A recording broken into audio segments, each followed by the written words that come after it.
El palacio confirma. El príncipe Harry forzado a regresar. No hay vuelta atrás. Mientras Catalina y Guillermo brillan, impolutos en su deber, otros se hunden, víctimas de su propia arrogancia o de las ambiciones de ella.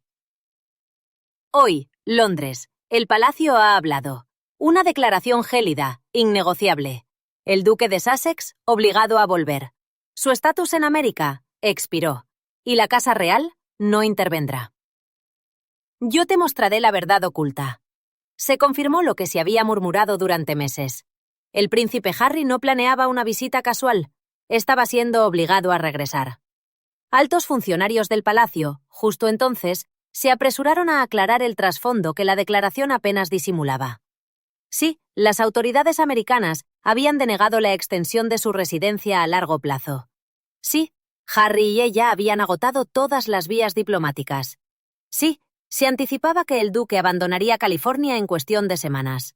Y no, el palacio no estaba asombrado. Un oficial, con brutal franqueza, calificó la situación. Esto no es un exilio. Esto es el resultado directo de sus decisiones. El momento era, debo decir, cruel. Apenas 3 días antes, fuentes migratorias de Estados Unidos habían ratificado a múltiples medios que la solicitud del príncipe Harry para renovar su visado O1, el de habilidades excepcionales, una categoría destinada a individuos que demuestran un reconocimiento nacional o internacional sostenido, había sido clausurada administrativamente. Yo sé que el visado O1 no se otorga solo por la celebridad. Los solicitantes deben exhibir contratos importantes vigentes, flujos de ingresos comprobados, patrocinio profesional de empresas estadounidenses, galardones o una cobertura de prensa relevante en su campo. Deben, de hecho, probar que su presencia beneficia a la industria americana. Según funcionarios familiarizados con el expediente, el caso de Harry fracasó en múltiples frentes simultáneamente. Sus acuerdos de streaming habían fracasado estrepitosamente. Sus iniciativas sin fines de lucro ya no generaban ingresos admisibles. Las garantías de patrocinio corporativo fueron rescindidas. Y sus revelaciones financieras encendieron, yo lo veo, alarmas rojas. Sin esta renovación, a Harry le quedaba solo una alternativa legal: solicitar un visado de turista B2. Esta clasificación provisional prohíbe cualquier tipo de empleo, limita la duración de la estancia y exige salidas recurrentes de suelo estadounidense. Esto significaría para él vivir separado de su familia por periodos prolongados. Significaría sin acuerdos de producción, sin rodajes, sin apariciones remuneradas. Sin residencia a largo plazo para un hombre que construyó un imperio post-real en tierras californianas. La degradación fue simplemente devastadora. Justo entonces, mientras el palacio hablaba en Londres, periodistas inmobiliarios en Los Ángeles presentaban una historia distinta, un golpe aún más bajo. La fastuosa propiedad de los Sussex en Montecito, esa finca de $14 millones en la ladera, adquirida tras su reubicación, había entrado en las etapas iniciales de una revisión de ejecución hipotecaria, iniciada por un banco.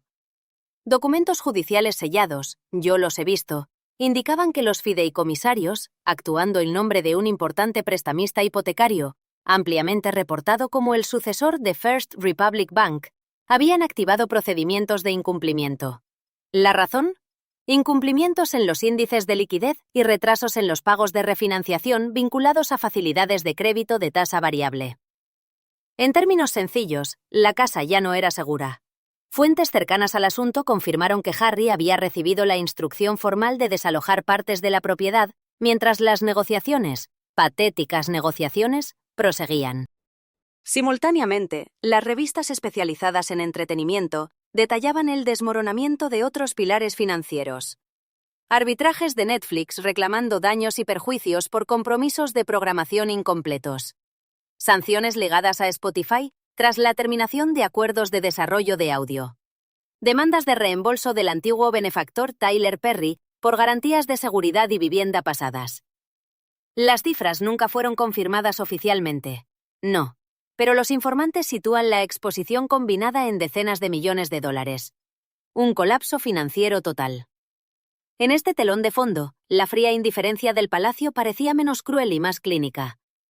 Durante los 6 meses anteriores, Harry y ella habían agotado todas las vías posibles. El personal de la embajada británica en Washington fue consultado. Abogados de inmigración americanos fueron contratados. Se reunieron cartas de apoyo. Se presentaron previsiones financieras. Se redactaron currículos actualizados. Se compilaron portafolios de logros. Sin embargo, funcionarios del Departamento de Seguridad Nacional habrían concluido que la pareja ya no cumplía los umbrales legales para la clasificación profesional extraordinaria. Un analista senior de inmigración, en un memorándum que yo he leído, resumió el resultado sin rodeos a político. La celebridad no es un estatus migratorio. Los contratos expiran. Los ingresos importan. El patrocinio importa. El expediente no se sostuvo. El palacio, al parecer, sabía lo que se avecinaba. Eso explicaba el tono escalofriante de su declaración. No había compasión, no, solo la cruda inevitabilidad. Tras bambalinas, otra falla se estaba ensanchando. Según múltiples corresponsales reales, el príncipe William se había opuesto personalmente a cualquier intento de asegurar apoyo diplomático para su hermano. Él se negó a autorizar apelaciones privadas, se negó a firmar solicitudes de estatus especial, se negó, directamente, a apoyar el cabildeo consular. La princesa Ana, me dicen las fuentes, respaldó firmemente esa postura. El rey Carlos, conflictuado, estaba solo, totalmente aislado. Cuando Harry llamó a Clarence House días antes buscando intervención, los ayudantes confirmaron. La llamada nunca fue devuelta. Lo que se murmuraba en Westminster pronto se convirtió en leyenda. William, justo entonces, entró en la habitación mientras el teléfono sonaba. Pronunció una frase lapidaria. No negociamos con terroristas. El auricular siguió sonando. El rey no lo descolgó. Al mediodía exacto, los tabloides habían transformado la declaración del palacio en titulares de primera plana. Harry forzado a casa. El duque fracasa. El palacio no ayuda. El mensaje era inequívoco. Yo lo veo claramente. El príncipe Harry abandonaría Estados Unidos no como un real de visita, sino como un hombre cuyo tiempo legal se había agotado. Aterrizaría en Heathrow sin escolta, sin protección, sin propiedades, sin respaldo institucional. Para la monarquía, esto era contención. Para Harry, era el colapso. Y para Gran Bretaña, marcó el acto de apertura del ajuste de cuentas real más severo desde su partida. La declaración del palacio apenas se había enfriado cuando otra institución se movió mucho más rápido de lo que Buckingham jamás lo hace. Fleet Street. Al amanecer de la mañana siguiente, los kioscos de noticias en toda Gran Bretaña estaban dominados por un solo titular, salpicado en mayúsculas, en el Daily Mail. En su interior no había comentarios, era una cronología implacable. Los editores habían reunido una línea de tiempo forense, una que se extendía por más de 2 décadas. Reflejaba, con una precisión incómoda, las admisiones que el propio Harry había hecho en sus memorias, Spare. La implicación era inconfundible. Washington no había necesitado filtraciones reales. Harry había suministrado, yo lo sé, la evidencia él mismo. El expediente se reabrió con una historia que, yo lo sé, precede a las redes sociales, pero jamás desapareció. En el verano de 2001, Harry, con solo 16 años, fue fotografiado consumiendo alcohol y, supuestamente, experimentando con sustancias prohibidas. Esto ocurrió en una propiedad rural en Gloucestershire. Las imágenes, por supuesto, encendieron las alarmas en Clarence House. Justo entonces, en cuestión de meses, el entonces príncipe de Gales, Carlos, discretamente arregló que su hijo menor asistiera a un programa de evaluación de un día. El lugar, Featherstone Lodge, un centro de rehabilitación en el sur de Londres. En enero de 2002, el Palacio de St. James confirmó la visita. Se presentó como una educación. Los tabloides, yo lo recuerdo, lo llamaron algo muy distinto. 2 años después, emergió otro escándalo. Una ex profesora de Eton College, Sarah Forsyth, que en ese momento tenía 30 años, acusó públicamente a la institución. Alegó que se había presionado al personal para que ayudara a Harry con sus trabajos. ¿El objetivo? Que pudiera aprobar un examen crucial de arte en 2002, allanando así su entrada a la Real Academia Militar de Sandhurst. Forsyth afirmó haber completado ella misma gran parte del proyecto. Incluso dijo poseer grabaciones de audio que lo probaban. Eaton negó cualquier irregularidad institucional. El palacio, con su habitual hermetismo, declinó hacer comentarios detallados. La historia se desvaneció, sí, pero en el contexto de una revisión migratoria, los abogados insisten en que los patrones importan. A los 20 años, Harry volvió a ocupar las portadas. En 2004, fue acusado de agredir a un fotógrafo a las 3 de la madrugada, al salir de un club nocturno en Londres. 2 años más tarde, otra confrontación similar. Ocurrió frente a otro local, terminando con Harry resbalando en el pavimento mojado mientras perseguía a los paparazzi. Ningún cargo prosperó, pero el historial se acumulaba. Incidentes, fechas, registros policiales, fotografías de la prensa. Luego llegó la imagen que, hasta hoy, lo persigue. En una fiesta privada de disfraces en West Littleton, Harry se presentó con un brazalete nazi. Cuando las fotografías se filtraron, la indignación fue global. Organizaciones judías de todo el mundo condenaron el ultraje. El palacio emitió una disculpa pública en su nombre. El príncipe Harry lamenta profundamente si ha causado alguna ofensa, decía la declaración oficial, emitida el 13 de enero de 2005. Yo lo tengo anotado. Reconoce que fue una elección de vestuario inapropiada. Años después, Guillermo admitió haber confrontado a su hermano directamente. No solo como hermano, sino como figura protectora. Dijo que el episodio lo dejó profundamente consternado. Fuentes cercanas sugieren ahora que esa confrontación marcó el verdadero inicio de una fractura. Una mucho más antigua que la llegada de Meghan Markle. Especialistas en inmigración, consultados por las cadenas británicas, explicaron rápidamente la relevancia de estas historias. El sistema migratorio de Estados Unidos no solo evalúa los ingresos actuales, número. También la credibilidad, el historial de divulgación y la evaluación de riesgos. Especialmente cuando el consumo de drogas aparece en un testimonio autobiográfico jurado. Las propias palabras de Harry en Spare, describiendo el uso de cocaína, cannabis y psicodélicos, no necesitaban corroboración de los paparazzi. Eran admisiones juradas, impresas en tapa dura. Un ex asesor del Departamento de Seguridad Nacional declaró a ITV: si confiesas en un libro superventas y previamente certificaste no en los formularios de inmigración, esa discrepancia se vuelve legalmente ineludible. Esto, justo entonces, hizo que el silencio del palacio fuera aún más flagrante. No hubo refutación, no hubo corrección, ni una sola defensa. Los comentaristas reales notaron algo más. En escándalos pasados, la institución se había unido. Se emitían comunicados, se desplegaba el control de daños, se generaba simpatía. Esta vez, nada. El príncipe Guillermo, digno, permaneció en silencio público. La princesa Ana se informó, se negó a discutir el asunto en sus compromisos. Y Carlos, según fuentes, pidió a sus asesores que no intervinieran. Para muchos lectores, la compilación del mail parecía menos un intento de asesinato de carácter y más una contextualización implacable. El retrato de un hombre que había sobrevivido a la imprudencia juvenil solo porque la monarquía había absorbido el impacto. Ahora, ese escudo protector ha desaparecido. Una encuesta realizada para una emisora dominical reveló un cambio drástico en la opinión pública. La mayoría ya no creía que Harry fuera injustamente atacado. El apoyo a la intervención real cayó por debajo del 30%.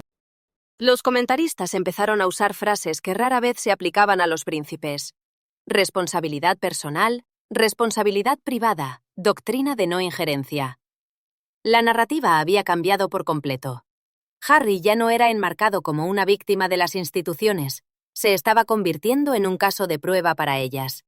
Y mientras los periódicos diseccionaban el pasado, algo mucho más urgente se desarrollaba en tiempo real. Plazos bancarios en California, relojes de visado en Washington. Y tras los muros del palacio, una decisión final se gestaba.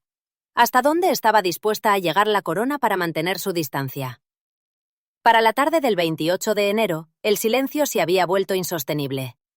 Dentro de la villa bañada por el sol de Montecito, el equipo legal del príncipe Harry se reunió con urgencia.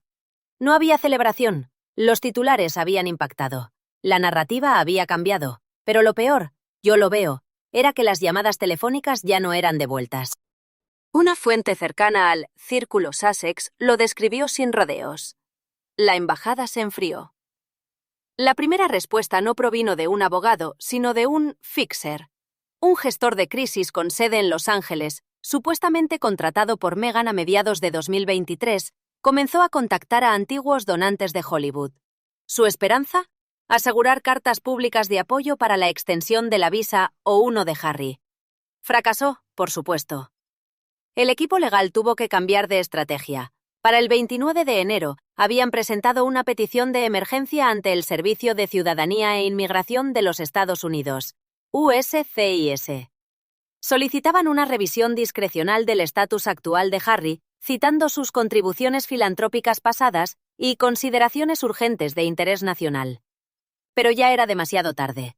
Una filtración confidencial, yo sé de dónde, desde Capitol Hill, reveló que el Comité de Seguridad Nacional de la Cámara había iniciado discretamente una investigación de supervisión. Solicitaban todos los expedientes de inmigración presentados en nombre de Harry desde 2021. Los miembros del personal habían notado, con preocupación, discrepancias públicas entre los documentos oficiales y lo revelado en Esper. La implicación era devastadora. El perjurio estaba, justo entonces, sobre la mesa. Mientras Harry se desmoronaba, Meghan adoptó un enfoque muy diferente. Ella salió en vivo. El 30 de enero, la cuenta de Instagram de su marca de estilo de vida publicó una foto con una iluminación suave de ella y Lilibet horneando galletas. El pie de foto decía: «Momentos dulces que importan, no escándalos que no». Pero los comentarios fueron brutales. «¿Dónde está el certificado de nacimiento de Archie?», decían. «Las galletas no arreglarán el fraude migratorio». «Basta de esconderse tras sus hijos». Esos eran los gritos de la gente. Justo entonces, los consultores de marca confirmaron lo obvio. Varias empresas comenzaron a cuestionar sus acuerdos. Para el 1 de febrero, Archetypes Incorporated, el corazón mediático de la pareja, sufrió un golpe brutal. 2 patrocinios clave se esfumaron. Se rumoreaba un contrato millonario con una lujosa línea europea de cuidado de la piel. Todo se desvaneció. Lo que empezó como una tormenta migratoria se convirtió en una hemorragia financiera total. Esto yo lo vi venir. La tarde del 2 de febrero, exactamente a las 7:45 de la tarde, el príncipe Harry hizo una llamada. No fue a su padre, tampoco a su hermano. Fue a Sir Clive Alderton, el secretario privado del rey. El contenido sigue siendo secreto, pero yo sé la verdad. Un alto cortesano, que eligió el anonimato, me confirmó que Harry estaba desesperado, implorante. Él exigía un certificado real de carácter. Un documento que afirmara su servicio de por vida al Reino Unido, su estatus de embajador cultural. ¡Qué descaro! Pero la respuesta de Alderton fue breve, cortante. Su Majestad considera esto un asunto de gobiernos soberanos. En otras palabras, estás solo. Dentro del palacio yo veo una distancia firme, pero discreta. La corona no cede, no hay marcha atrás. Yo admiro a la princesa Ana. Ella, siempre tan directa y sabia, en una reunión secreta comentó: «Si el sistema americano valora la verdad, que juzgue la suya propia». Mientras tanto, el príncipe Guillermo, con una sabiduría asombrosa, ordenó a su personal: «Nada de declaraciones, ninguna reacción». La corona eligió el silencio. Fue un castigo silencioso. Algo más profundo había cambiado. Por primera vez en la historia real, un miembro de la línea de sangre directa del monarca enfrentaba consecuencias legales, sin ninguna protección institucional. Esto no es abandono. Esto es responsabilidad. El 3 de febrero a las 11 de la mañana, el equipo legal de Harry recibió un aviso urgente de revisión de estatus. Venía del Centro de Servicios de California, USCIS. No era una orden de deportación, pero era mucho peor. Describía 4 graves irregularidades en el expediente de Harry. Primero, inconsistencias en los formularios de divulgación personal. Se citaban páginas del libro Sper. Segundo, una evidencia patética de habilidad extraordinaria después de su servicio real. Tercero, un estatus laboral dudoso bajo las reglas de elegibilidad O1. Y cuarto, la falta de patrocinio actual por una institución estadounidense cualificada. Se programó una audiencia formal para el 1 de marzo. Era su última oportunidad. Presentar pruebas o enfrentar una salida voluntaria. Un exfuncionario del DHS lo describió como una luz roja parpadeante. El fin estaba cerca. Mientras Monacito se tambaleaba, Windsor actuaba con astucia, en las sombras. Yo veo la astucia de la princesa Catalina. Ella, aunque en silencio público, había instruido discretamente a su equipo legal. Debían asegurar registros archivísticos reales.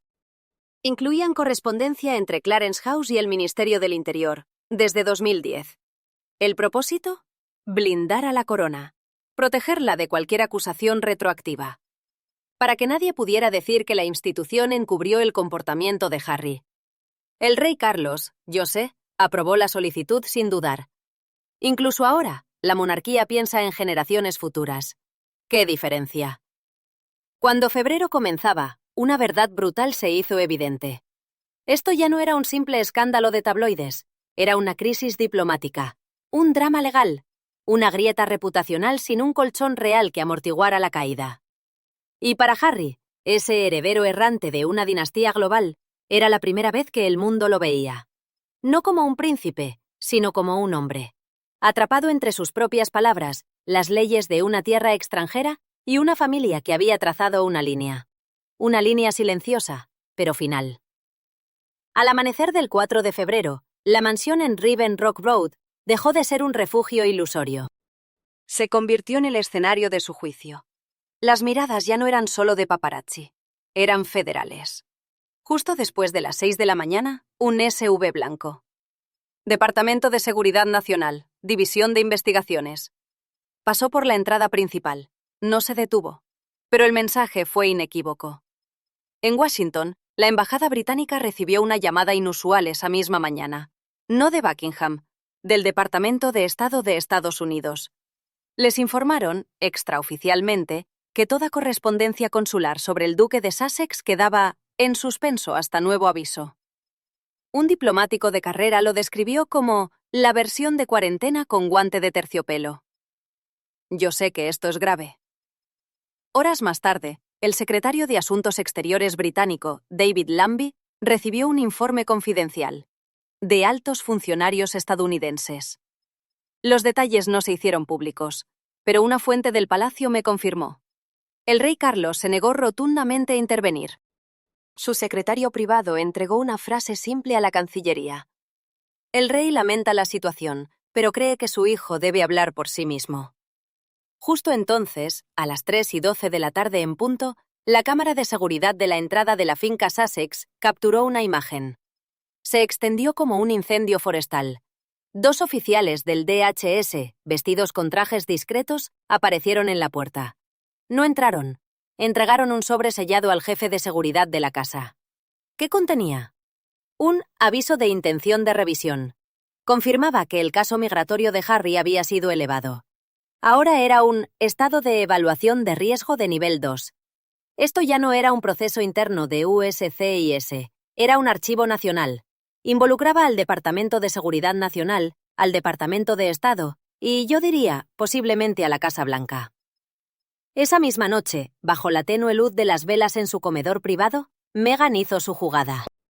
Un exempleado lo describió como el movimiento más descarado y calculador desde la entrevista de Oprah. Ella le dijo a Harry sin rodeos: o ellos arreglan esto, o quemamos todos los puentes. Ellos, por supuesto, era la familia real. Harry dudó visiblemente. Él conocía las consecuencias, y por primera vez, yo sé, hizo una pregunta que Meghan no esperaba. ¿Y si ya hemos quemado todos los puentes? Pero Meghan no escuchó. Ella propuso volver a lo público. No con un especial pasivo-agresivo de Netflix, ni con un podcast velado. Ella quería una declaración de prensa internacional contra la corona, flanqueada por abogados y defensores de derechos civiles, denunciando a la monarquía británica por su discriminación sistémica y su abandono. Creía que la tierra quemada forzaría a Carlos a actuar. Mientras la vorágine mediática estallaba, la princesa Catalina se mantuvo en un silencio absoluto.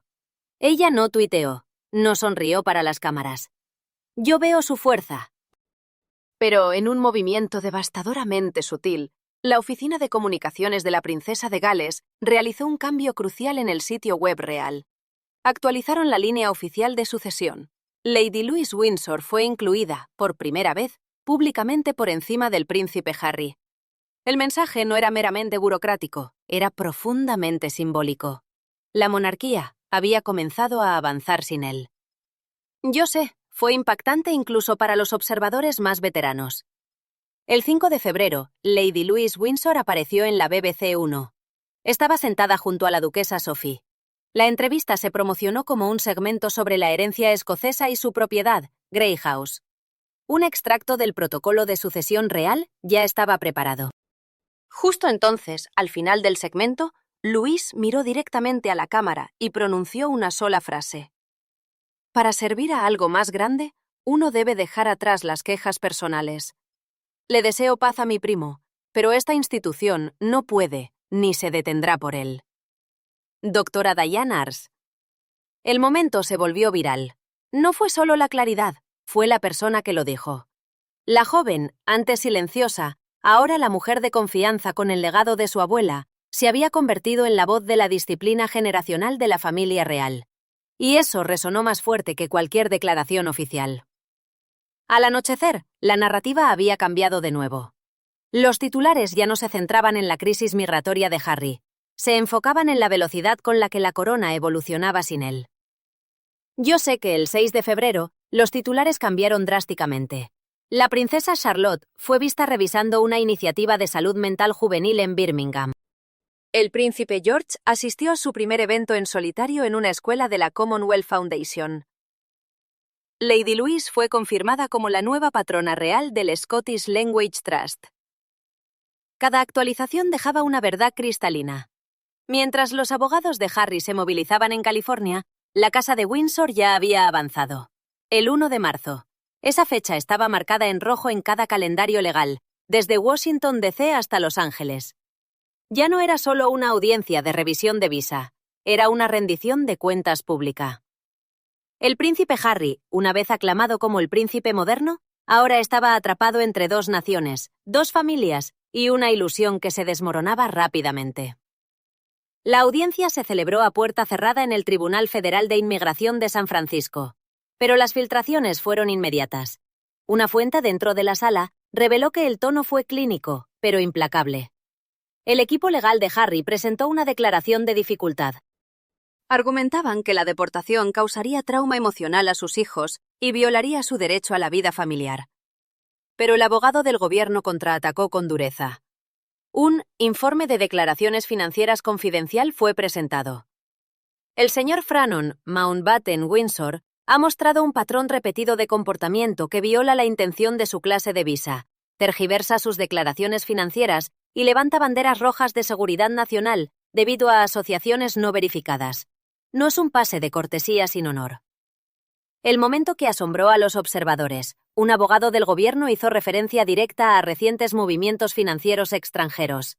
Estos se realizaron a través de organizaciones benéficas vinculadas a la cónyuge del solicitante. En términos sencillos, las transacciones RQL de Meghan estaban ahora sobre la mesa. Justo entonces, el mismo día de la audiencia, Meghan lanzó lo que los expertos apodaron Operación Pivote. Fue una entrevista sorpresa con un prominente presentador de medios progresistas. Vestida en tonos beige apagados y flanqueada por fotos enmarcadas de la princesa Diana, Meghan habló con emoción. Intenté llevar compasión a una institución fría, pero en cada momento me encontré con el silencio. Hasta ahora, cuando el silencio se ha convertido en castigo. Se secó una lágrima. Pero la audiencia no la creyó. Un memorándum de estrategia mediática filtrado reveló el plan. En cuestión de minutos, las redes sociales se encendieron, no con simpatía, sino con furia. ¿Por qué? Porque Meghan había utilizado parte de la entrevista para sugerir que Lady Louise Windsor se había beneficiado de una máquina real construida para excluir. Fue el movimiento equivocado. En el momento equivocado. El apoyo público se volcó instantáneamente hacia Louise, la royal silenciosa. Nunca había hablado mal de nadie, a pesar de años de negligencia mediática. En menos de 26 minutos, el hashtag Apoyamos a Louise explotó. Incluso los antiguos partidarios de los Sussex comenzaron a cuestionar la estrategia de Meghan. Una publicación viral decía: «Esto no es compasión, es control de daños de carrera disfrazado de victimismo». En un giro que pocos anticiparon, el príncipe Edward, conde de Wessex, emergió de su habitual discreción. Entregó la declaración más poderosa de la monarquía hasta el momento.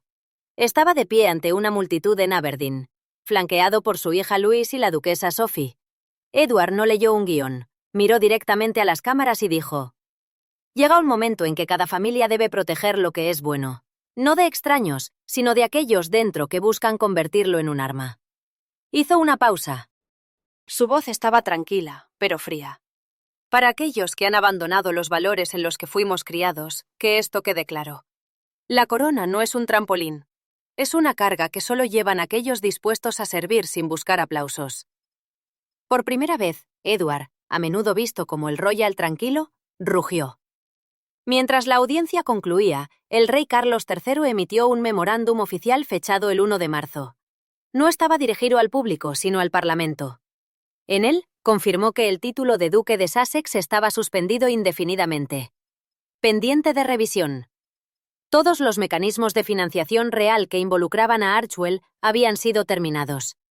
Ninguna apelación o petición en nombre de la Casa de los Sussex sería presentada por la corona. Fue brutal en su formalidad, pero una línea destacó. La familia real no gobierna naciones, pero somos gobernados por el deber, y el deber no se doblega ante el drama. El Memorándum Real C.3/2024 fue implacable. A las 17:42 de ese mismo día, el sitio web oficial de la familia real actualizó su página de prensa. Se agregaron 3 nuevas fotos a la página de inicio. La princesa Charlotte y Lady Louise de pie, una al lado de la otra, en un evento de alfabetización. El príncipe Edward sosteniendo una vela en Windsor en memoria de la reina Isabel. El príncipe William y Catherine revisando los esfuerzos de ayuda para las víctimas de las inundaciones en el Reino Unido. Harry y Meghan no aparecían por ninguna parte. De hecho, su página entera había sido archivada. Yo vi la verdad. Con una sola actualización interna, la institución hizo irreversible su postura. Ya no eran parte de la narrativa. El 4 de marzo, justo al amanecer, un sobre lacrado y con el monograma de Harry llegó a Kensington Palace. No por canales oficiales, sino entregado a mano por un mensajero privado. El destinatario, el príncipe William. No era una amenaza legal, tampoco una estratagema mediática.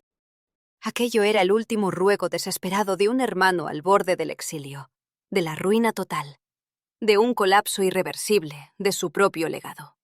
Yo lo sé. Dentro de aquel sobre no había una carta, sino 2. La nota de Harry, escrita a mano, ocupaba poco más de una página. Sin abogados, sin intimidaciones, solo pura emoción. Me equivoqué al permitir que ella me enfrentara a ti, a todos ellos. No lo vi hasta que ya era demasiado tarde. Cuando el dinero se acabó, cuando la multitud se esfumó, cuando incluso Netflix nos abandonó. No solo perdí mi título, Will, perdí mi brújula. No pido por mí, sino por mis hijos. Que conserven algo del legado de Diana, que puedan volver a casa algún día. El príncipe William permaneció inmóvil durante 10 largos minutos tras leer la primera carta. Pero fue la segunda misiva la que, en ese preciso instante, lo cambió todo. El segundo documento era una declaración jurada. Un bufete de abogados privado de California la había cofirmado, junto a un asesor de inmigración estadounidense. Su contenido era devastador. Lilibet Diana Mountbatten Windsor, pese a haber nacido en suelo americano, no cumplía los requisitos para la ciudadanía británica automática. Hubo errores de procedimiento. La solicitud inicial, presentada en 2021 a través de intermediarios reales, jamás se había completado. Y el caso de Archie era aún más enrevesado, con dudas sobre su tutela legal y el origen de sus documentos de nacimiento. La consecuencia era brutal. Ninguno de los niños poseía ciudadanía válida. Eran, a todos los efectos, ciudadanos extranjeros, sin derecho a residencia, sin estatus real alguno. Y justo entonces, con el visado O1 de Harry bajo revisión y Meghan bajo una investigación implacable, Su futuro pendía de un hilo. Fue la princesa Catalina, la inquebrantable Catalina, no el rey Carlos, quien reaccionó primero. Esa misma tarde, justo a las 3, convocó una rueda de prensa privada en Clarence House. A su lado, solo su asesor legal. Y un único sobre blanco, inquietante, descansando sobre la mesa de caoba. Su declaración fue concisa, pero demoledora. La monarquía no tiene el poder de restaurar lo que nunca fue concedido legalmente, afirmó con firmeza. La identidad real no es una marca, no es transferible, no puede heredarse sin deber. Por el bien de 2 niños inocentes, insto a que la claridad, no el sentimentalismo, guíe la decisión final. La prensa enmudeció, no por su tono, sino porque Catalina jamás había hablado públicamente de los hijos de Harry. Y ahora, al hacerlo, quedó meridianamente claro. Ningún camino de vuelta a casa se abriría sin una reconciliación legal completa. Yo lo vi. El 7 de marzo, el Departamento de Seguridad Nacional de Estados Unidos emitió su dictamen formal. El visado del príncipe Harry no sería renovado.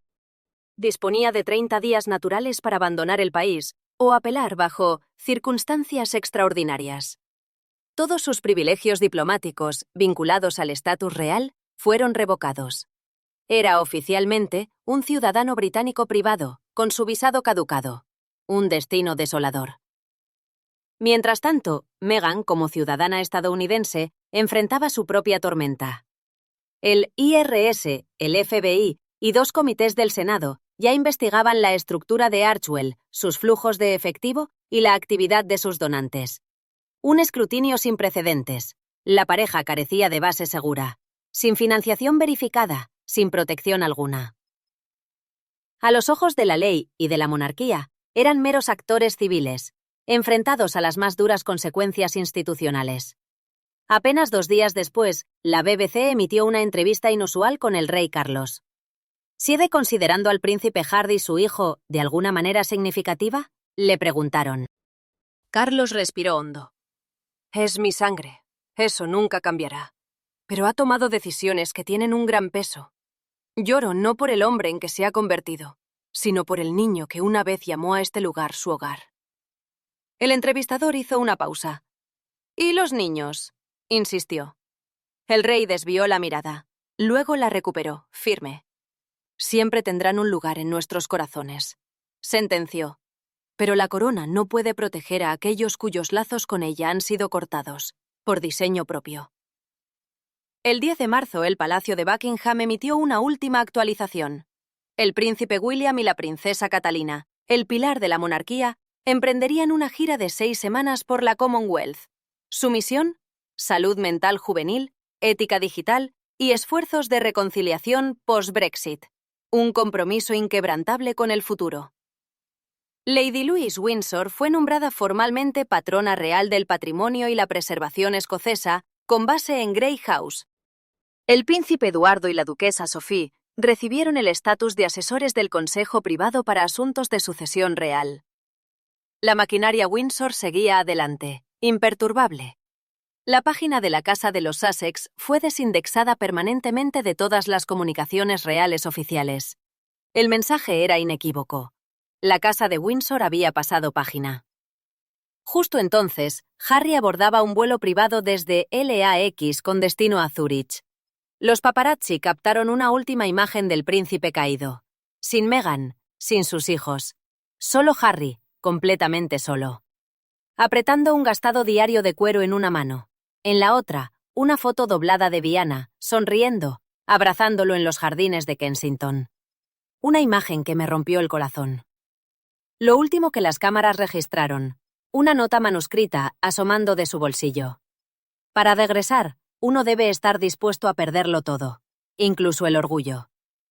Las puertas se cerraron, los motores rugieron. Y el capítulo que una vez estuvo lleno de promesas reales, bodas de ensueño y tratos multimillonarios, llegó a su fin. Silencioso, desolador, solitario.